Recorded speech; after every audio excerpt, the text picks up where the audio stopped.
Crypto Kids, I've got some bad news for you. The price of Bitcoin this morning fell below $74,000 after Iran rejected partaking in a second round of negotiations with America.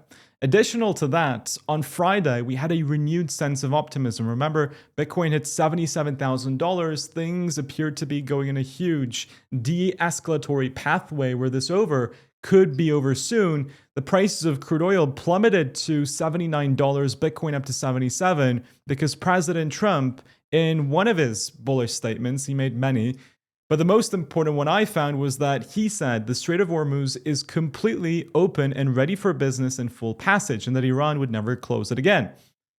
Just when we hit market close, Iran said, nope, this is not true.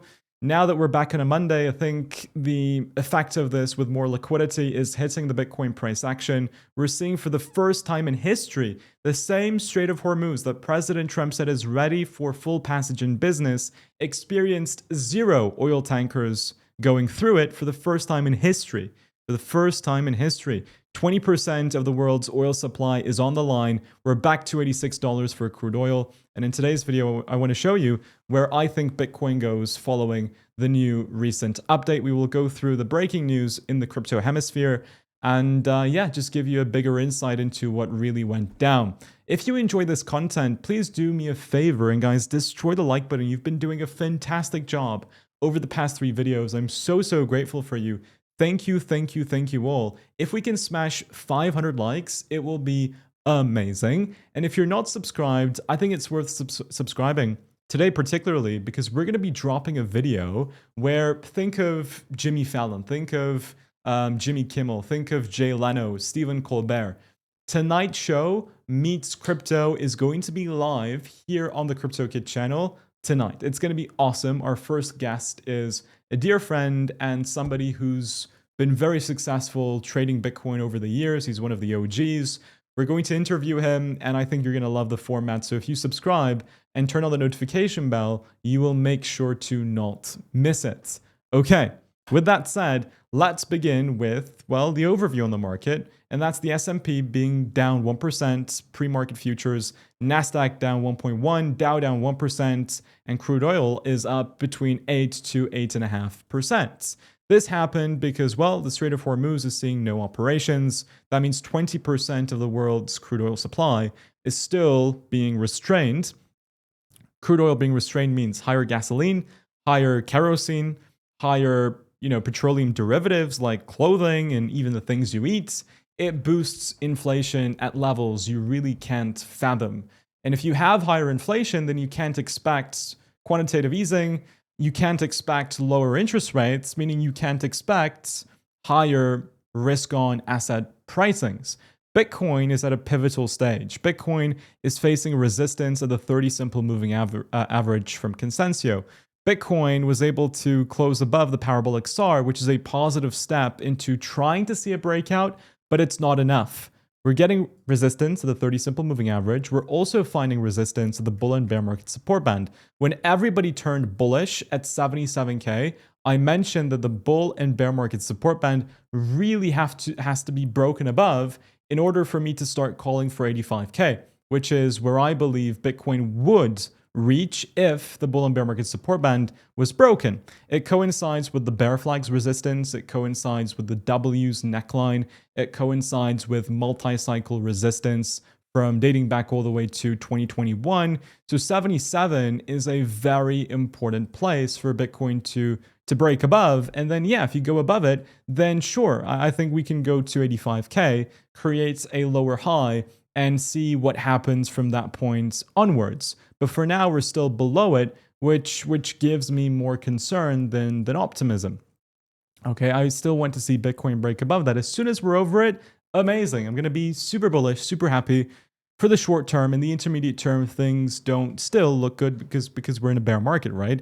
We're not in a bull market. The 4-year cycles are playing out perfectly. I don't want to abandon the 4-year cycles until Bitcoin abandons the 4-year cycles. And according to it, we should still technically move lower going in towards Q4 identify the bottom in Q4, and go up. Am I waiting in the sidelines to begin accumulating Bitcoin? Absolutely not. I think now is a perfect time to begin our Bitcoin accumulation. I wouldn't be waiting until Q4 to buy Bitcoin. I'm going to tell you as an analyst, as a completely transparent analyst, that timing the bottom is borderline impossible. You can get very lucky and do it, but timing it perfectly requires luck, not skill. You can get the time frame, which we did successfully with the bull market top. And, my for fun prediction was 135K for where Bitcoin tops out at. We topped out at 126, but I was certain that the top would take place in Q4 of 2025, post-halving year. And we did. So I sold around 110 some of my Bitcoin in my Bitcoin trading portfolio, not in my Bitcoin forever hodl portfolio, because I want to buy in cheap. If I know that Bitcoin has a high likelihood of decreasing, why would I keep on to it, right? I can go ahead and trade with that part of my bag.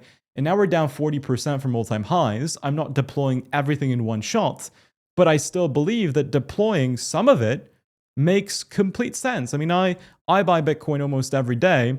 Whatever money that I make, I try and funnel into Bitcoin. I don't spend so much money as an individual myself. So in order to save against inflation, to hedge against global uncertainty, and put my money into an asset that I truly believe is so undervalued for what it is, I choose Bitcoin and I buy Bitcoin in the bear market, and I buy it when we're down 40% from all-time highs. And I don't see what is wrong with that. Sure, we can go lower, but if you look into the weekly 200 moving average, Bitcoin has fallen to it already. We've bottomed out the 200 moving average in 2015. We've bottomed out in 2019. We've bottomed out in COVID. Yes, we fell through it because of FTX and Luna in 2021, but out of 1, 2, 3, 4, 5 times, so far 3 times confirmed, you have bottomed at the 200-week moving average. Time will tell if 60K was the bottom or not. I think there is a higher chance that we see 60K again, but at the end of the day, you don't know for sure. You don't know for 100%. What we know as a fact is that Bitcoin is going to be worth much more in the future due to the way that our financial system is built and the way that Bitcoin is built. It's built to be able to combat against the problems we're facing today. We're seeing the same institutions that criticize Bitcoin at the bottom of the bear introduce more and more products on a daily basis and offer it to their clients. And we know that we're 40% below the all-time high. It's a discount. I'm buying here. Instead of buying at all-time highs, which I will do anyways, because Bitcoin will continuously produce new all-time high after new all-time high, like what the S&P has done from 1957 to 2025, it has produced 1,313 all-time highs, and it will continue to produce more all-time highs because they're continuously printing money, continuously devaluing the dollar, and it pushes investors into buying things to combat against inflation. So for me, I'm going to always buy all-time highs. Saylor always buys all-time highs. But when am I inclined to buy more Bitcoin? I'm inclined to buy at a discount. So I'm going to buy here. Bitcoin can get a rejection from the bull market support band all the way down to the 60s. We did it in the 2018 price action. You saw a low that was established in February. We talked about it. A higher low was created. Then Bitcoin got rejected from the bull and bear market support band, and eventually you went way lower towards Q4. But in Q4, we hit the 200 simple moving average in Q4. We were not at the 200 simple moving average in February of the midterm year. So you are different with that in sense, and things rhyme. They don't repeat exactly. To not have that margin of error impact my Bitcoin accumulation at cheaper prices, I've already started to do it here today. Leverage trading is what we need to focus on because, buying Bitcoin, fine. Ultimately, into the future, whatever price you do buy it at, if you hold it for 4 years, then you've been profitable at whatever stage you have went and bought Bitcoin. Okay, understood. But for leverage trading, when I zoom in, there's really one level that I need to see Bitcoin break. That is the 77K, and that is the bull and bear market support band resistance. That is the resistance of the daily bear flag. That is the multi-cycle resistance. That is the 30 simple moving average on the 4-day resistance. If Bitcoin can go above it, beautiful. I will jump in and I will buy. And I see Bitcoin hitting most likely the 85K region. There's a lot of levels that also simultaneously see that Bitcoin at 85K would struggle, just like we're seeing Bitcoin at 77K struggle. If we can break that level, cool. I will flip into being bullish in the short term. But as long as we're below these lines for lever trading, I'm going to be bearish. Simple as. If you're looking to lever trade Bitcoin and cryptocurrencies, do check out the links in the description. 2 weeks, LevX and BTCC. You will get phenomenal bonuses and you will help support this channel once you sign up and trade on any of those exchanges. I trade on all of these exchanges, even on Bybit, which I think is the best place to buy crypto for the first time, and use things like the Bybit card where you can take profits and spend your crypto. Make sure to check out the links in the description to our partnered exchanges, and you will get fantastic bonuses and help support this channel. That concludes my Bitcoin TA. S&P 500, you know that I think that we're just topping out slowly. Gasoline prices, according to the U.S. Energy Secretary, will be $3 or more until next year, 2027. We know that the Fed will not be cutting rates until 2027. And that also adds to the more bearishness with the midterm, the historical midterm pricings. Benjamin Cowan does a very good job in showing that to us. When we go to intothecryptoverse.com and check out Bitcoin's price action in the midterm years specifically, we will see Bitcoin ROI, BTC ROI, or was it ROI year on year? Should be ROI something, year to date ROI. Cool. Then you put Bitcoin, you add the average of midterm years, you isolate Bitcoin's price with the midterm year, and you will see that we're following the path almost identically. But overall, you see that we go lower towards the end of it. We're seeing higher inflation. Inflation will just not go away. If the war was finished, hypothetically, overnight, then yeah, inflation would cool down in the path that it's in, which is massive amounts of addition to the inflation report.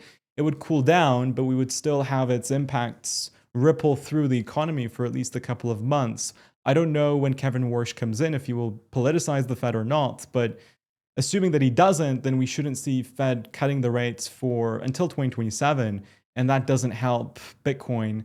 It doesn't help Bitcoin to experience a very euphoric new all-time high. We can start moving towards the upside, even in tight monetary policy, but you will not create a euphoric super cycle high when you don't have money printing with low interest rates, at least according to what makes sense when we take a look at history. Crude oil also, it needs to come back down to $65 to $70. I think it will eventually, but the current environment in the geopolitical side of things doesn't make it look bullish. The Houthis are saying that they will close Bab el-Mandeb Strait if Trump continues to obstruct peace, according to group leadership. This strait also controls roughly about 12% of global seaborne oil. It's in the Red Sea, in the Gulf of Aden. That's the Strait of Bab el-Mandeb, right? It's important, not as important as the Strait of Hormuz, but still, if they close that, then it's not good for crude oil pricing. We know that at the moment, unfortunately, Iran rejected in taking part in the second round of negotiations with the US. Both of them are so far away from the middle point in the negotiation. The demands from both sides just don't make sense to meet in the middle. So we need to hope that that is what ends up happening, because otherwise, according to President Trump, they will get a peace deal one way or another, but the latter option would be through more and more attacks, which we really don't want. Number one, for the benefit of mankind. And number two, it's the least thing that's important, really. But from the perspective of being a crypto trading channel, then we need to find peace as soon as possible if we want Bitcoin and risk-on assets to continue increasing. Right now, it just doesn't look good. These things change every 24 hours, so I don't want to make any speculations anymore regarding the geopolitical events, because we've seen, like just on Friday, President Trump stated that the Strait of Hormuz would be completely open and ready for business, but now we're seeing 0 tankers being passed for the first time in history. 0 oil tankers have passed through the strait for the first time in history. What a 180 degrees, right, from Friday. So it's impossible to predict. The US Navy has conducted an attack on one of the ships that was transiting, one of the Iranian ships. President Trump is saying that Cuba would be next after Iran. So predicting these things have become pretty much impossible. So I'm only going to go ahead with what the TA suggests. We know that President Trump has been more tough with his tweeting over the weekend to perhaps not impact the market. Maybe when it comes into the weekday, which we're in now, maybe today he says something bullish. Honestly, we don't know. We know that Saylor is going to be buying more Bitcoin, which is good. We know our technical levels, and that's the only thing that I will obey when it comes to trading and investing.